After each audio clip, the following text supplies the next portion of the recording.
Bonjour et bienvenue sur les vitamines du royaume pour cette deuxième capsule sur les relations parents-enfants. Aujourd'hui, nous allons parler de la responsabilité des enfants. Mais j'aimerais rappeler que, comme nous l'avons vu dans la première capsule, aujourd'hui, notre société est en train de produire des enfants irreligieux, des enfants rebelles et ingrats à leurs parents. Notamment parce qu'on a vécu quand même des décennies avec l'enfant est roi et aujourd'hui nous assistons à quelque chose de pas très bien puisque ce sont les enfants qui gouvernent les familles. Le pouvoir des enfants est énorme et pour les achats, mais aussi ils savent manifester leur désir pour obtenir leur propre volonté et les parents ont de la peine à les tenir.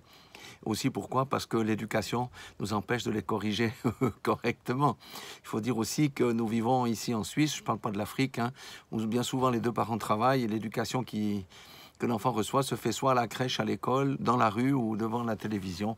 Ce qui fait qu'on ne peut pas non plus trop critiquer les enfants puisque nous avons de la peine à assumer nos responsabilités de parents. Néanmoins, nous devons garder à l'esprit quelques principes qui gouvernent la vie entre les parents et les enfants et les parents et leur interdépendance. Les dangers que les enfants encourent lorsqu'ils prennent des chemins de travers, c'est de savoir comment les éviter et où y remédier lorsque des situations catastrophiques se présentent à nous. Alors la responsabilité des enfants, premièrement, au niveau des responsabilités, on peut dire qu'il n'y en a qu'une seule. Elle est contenue dans 2 versets. C'est Exode 20:12 où il est dit « Honore ton père et ta mère, afin que tes jours se prolongent dans le pays que l'Éternel, ton Dieu, te donne. » Il dit ici « afin que tes jours se prolongent. » Amen. La promesse aussi d'une longue vie, d'une vie plus longue, aussi si on honore nos parents. Dans Deutéronome 5:16, ça va un peu plus loin, il dit « Honore ton père et ta mère comme l'Éternel, ton Dieu, te l'a ordonné, afin que tes jours se prolongent, on l'a vu, et que tu sois heureux dans le pays que l'Éternel, ton Dieu, te donne. » Si un enfant, déshonore ses parents, ça peut être dans l'adolescence, la préadolescence, ou même lorsqu'il est adulte, vous pensez que comment ça va se régler? Certainement que sa vie ne sera pas forcément heureuse en tous les cas, et peut-être même qu'il y a dans certains cas où des jeunes sont morts parce qu'ils ont été véritablement ingrats, rebelles à leurs parents, ils les ont insultés et tout ça.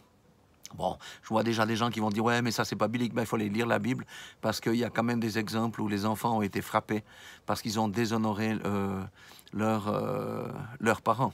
Même à l'état adulte, vous savez, lorsque les fils d'un souverain sacrificateur déshonorent Dieu, mais déshonorent aussi son père au vu et au su de tout le monde, Dieu les a frappés de mort, c'était les fils d'Élie, entre parenthèses. Et que penser des fils de David, vraiment qui ont déshonoré leur père, notamment Absalom, qui a couché avec toutes ses concubines. Vous voyez, on ne joue pas avec ce genre de choses-là. Donc, c'est le premier commandement auquel des promesses sont attachées, d'une vie plus longue et du bonheur. Donc, on peut dire que ces deux choses sont associées, on va dire, à la manière dont on va honorer ses parents. Alors, je ne dis pas de façon absolue que tous ceux qui honorent leurs parents ne mourront pas jeunes, mais il y a quand même des bénédictions qui sont liées au fait d'honorer nos parents. Maintenant, il faut quand même dire une chose, moi j'ai eu de la chance d'avoir des parents merveilleux, c'était peut-être facile pour moi de les honorer que quelqu'un qui est tombé sur des parents qui ont été méchants ou un des deux qui a été méchant, mais néanmoins la Bible nous dit quand même d'honorer nos parents et c'est là une grande source de bénédiction et c'est ça aussi qu'on doit comprendre en éduquant correctement nos enfants à le faire. C'est plutôt pour leur bien. Bien sûr que ça lui fait du bien pour nous, mais c'est aussi une bénédiction pour leur vie future. Donc, pour que nos enfants puissent bien nous honorer, qu'est-ce qu'il faut faire? Il faut les éduquer.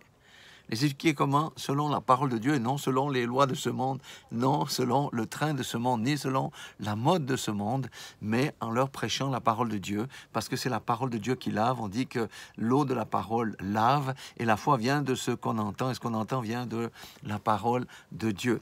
Première des choses, c'est qu'on doit lire la parole de Dieu avec nos enfants pour les aider à nous honorer en retour, en leur expliquant ce qui doit être fait, comment on doit vivre en bonne relation, quelle est la place du père, quelle est la place de la mère, quelle est la place de l'enfant aussi. L'enfant n'est pas roi dans la Bible, non, l'enfant n'est pas roi. L'enfant est là pour être éduqué, pour être véritablement instruit, pour qu'il marche dans la voie droite. En aucun cas, dans la Bible, c'est les enfants qui marchent sur les parents pour obtenir ce qu'ils veulent. Ça, c'est dans notre civilisation occidentale. Ceci dit, je n'en fais pas une généralité, parce qu'il y a beaucoup d'enfants de couples, même qui ne connaissent pas Dieu, qui se comportent véritablement très bien et qui reçoivent aussi une bonne éducation.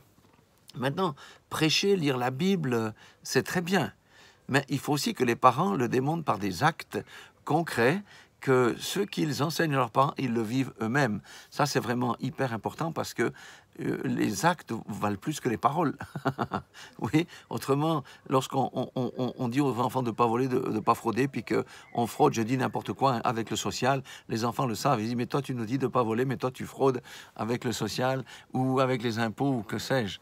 Donc, vous voyez, on doit aider nos enfants à nous honorer parce que c'est une bénédiction pour eux. Amen. Alléluia.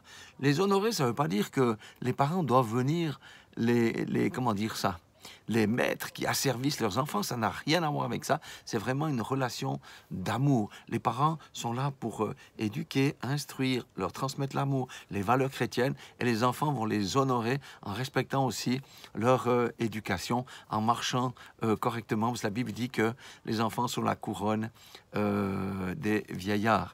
Amen. Donc, je dis simplement, responsabilité des enfants, il n'y en a pas beaucoup, c'est d'honorer leurs parents, honorer son père et honorer sa mère, et les bénéfices, il le dit ici, tes jours se prolongeront dans le pays que je te donne, et tu seras heureux dans le pays que l'Éternel ton Dieu te donne.